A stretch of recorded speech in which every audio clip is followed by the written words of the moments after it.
Welcome to the kitchen. Today I'm going to show you how to make a fantastic illusion cake. What do you get if you take some sponge, some buttercream, some jam and some Ferrero Rochers?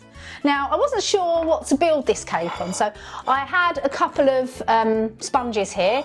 If you want the recipe for the ultimate vanilla sponge, head over to this video here. You can either start with two 8-inch layers, or I've got a 6 and an 8 here, and I've decided I want to base this on a 6-inch cake because my plate's only this size. Head over to my video, and all you need to do is use half the mixture to make two 6-inch rounds. Okay, that'll be the same. So I'm just gonna remove that.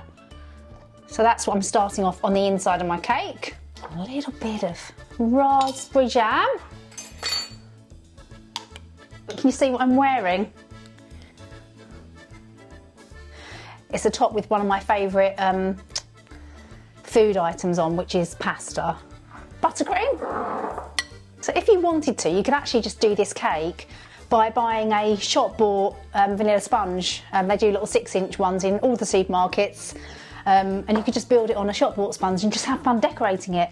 It's quite a fun one to do with the kids because it's just, well, you'll see, it's very easy and squiggly. So here we go.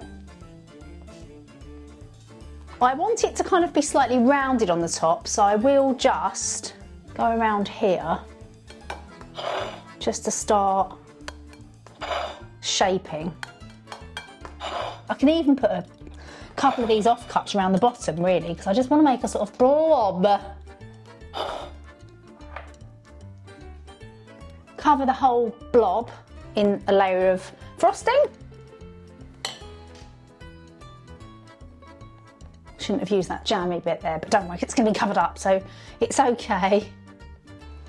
When the moon hits the sun like a big... I don't know, I've forgotten the words. I should have had a glass of wine while I'm doing... Do you know what? It's actually the law to have wine when you're making an Italian themed thing. Welcome to La Cucina. You've just got to have red wine when you have pasta, haven't you? So I just want to make sure that my plate is completely clean, because once I've got the decoration on, I'm not really going to be able to wipe it. So I'm just going to take a little bit of kitchen roll. You've always got to make sure you have a clean rim. I need to add a little bit of colour for this because it's not going to be white. So I'm going to add a tiny bit of yellow. I'm going to use a tiny bit of caramel ivory. You could use a tiny bit of brown. So what colour I'm going for is a kind of bronze colour, bronze pasta colour. Bosh, bosh, bosh, bosh, bosh. Start slowly because you can always add more. So I'm just going to stir that round, just to tint it. I've just had a really genius idea. Wait there, okay? I'm going to colour match it. I like to be precise. It's more of a kind of brown tone, so a bit more caramel ivory I'm going to need. So you just need to keep stirring it until you get your desired shade.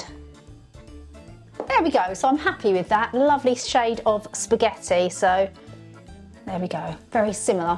I'm going to load it into a piping bag. I'm actually using a round nozzle for mine because I have all the nozzles, but you can just simply cut a hole in your piping bag if you don't have a nozzle, because it's just a simple shape.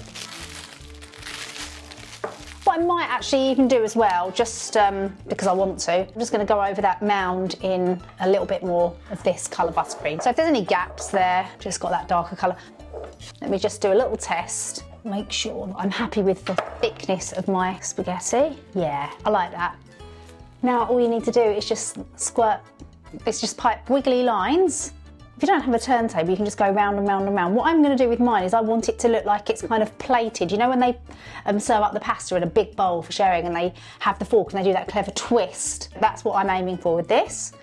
La la la la la.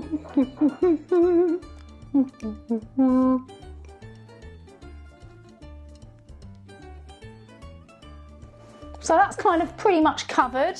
What you want to do is just have a couple of random bits of pasta just kind of falling off of the pile just onto the plate. So pipe those carefully. Just double check. Brilliant. It's ever so funny. So I'm just going to pop it in the fridge for a short while I make my meatball sauce. I'm going to be using some jam. You can use raspberry or strawberry. Oh, my spoon's a bit... Get out.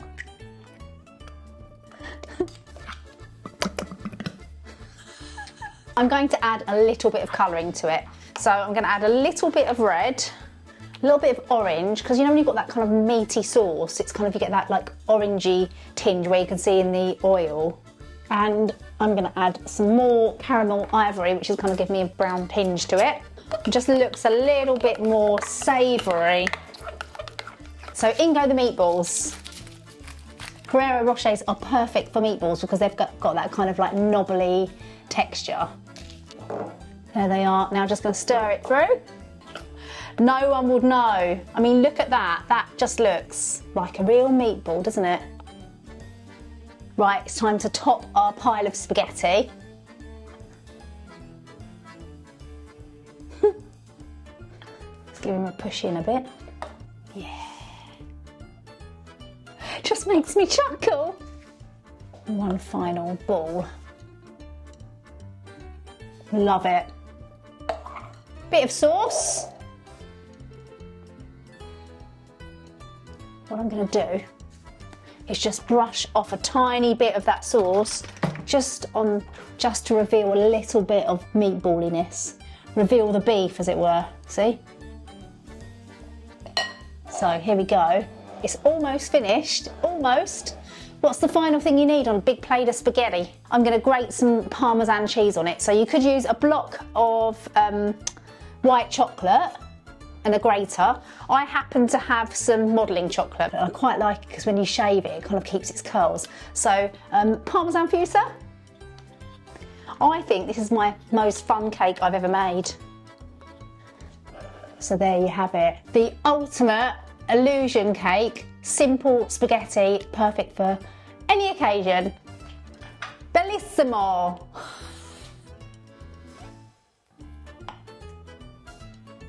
Look at that, how cool! Obviously I would prefer a real big bowl of spaghetti and meatballs, but let's have a taste. Buon appetito! Oh, only needs one more thing to go with it. Cheers!